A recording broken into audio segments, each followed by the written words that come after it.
Moving next to Street Fighter 6.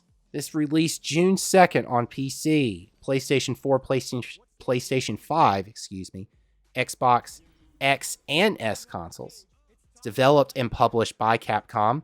It's identified as a 2D fighter, action adventure, arcade, and fighting game. And we do have some gameplay. This is captured on the Steam Deck again. And this is from the demo of the game, hence why you see much is locked in playing it. And the gameplay is recorded with Decky Loader on the Steam Deck. And I allotted 4 gigabyte of VRAM to my Steam Deck. I'm using crypto utilities at default to improve performance and manage storage and altering the swap file. I have Fidelity FX Super Resolution enabled on my Steam Deck. Now with Decky Recorder, that plugin, the frame rate is capped at 60, and even without it, I experienced the same frame rates that I did. I made no adjustments in the game settings, and the game for me, it averaged in the lower 50s, which I was happy with. That did not take away from the experience. There was an occasional dip to the upper 40s, but it wasn't noticeable to me, unless I was looking, of course, at my frame rates here in the performance bar. And I was not plugged in to a power source. I know it says in the performance bar that I probably need a power cycle on my Steam Deck to resolve that issue. Anyways, I digress. Let's talk about the game. You get to play as legendary masters and fan favorites, including Ryu, Chun-Li, Luke, Jamie, Kimberly, and others. Now, for Street Fighter 6, the characters have new redesigns. They are exhilarating. The cinematic specials are exhilarating in this game. So my verdict for this, I'm not much of a button masher player, but I did at least want to try it because of the demo available. And overall, it is fun. And I enjoyed myself despite my just inept attempts to play this button masher. I went through the tutorial, which I appreciate. The tutorial was very great. It was very great to have that. And so it has great visual fidelity. As you can see, the colors are awesome.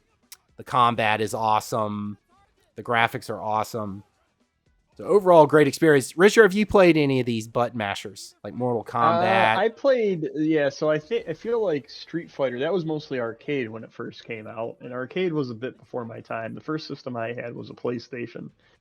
So I did play Tekken when I was younger, but I probably haven't played Tekken since like maybe I think the third, and I'm sure they're well beyond number three now at the moment. So, not a huge fan of these type of games, but I've played them before. Yeah, learning the combinations. And there's an option to do that on whether you want to, you can change whether this is a game where you have to use 3 to 5 different buttons to get an attack, or if you want the gameplay to be modified so that you don't have to do that. I at least saw that in the demo and appreciated that, because learning those, that is a challenge. Those that do are adept for this one. Now with Mortal Kombat 1 releasing later this year, it's interesting that this one came out and it's come out prior. So I'm wondering what fans of the button mashers. I mean, I'm under the impression you have your dedicated Street Fighter fans and your dedicated Mortal Kombat fans, but I'm wondering which, after Mortal Kombat 1 release later this year, the reboot, if people are going to put this down and go to Mortal Kombat, or if this is going to hold up and people are still going to play this. Two big button mashers releasing this year, and one of them, Street Fighter, has released.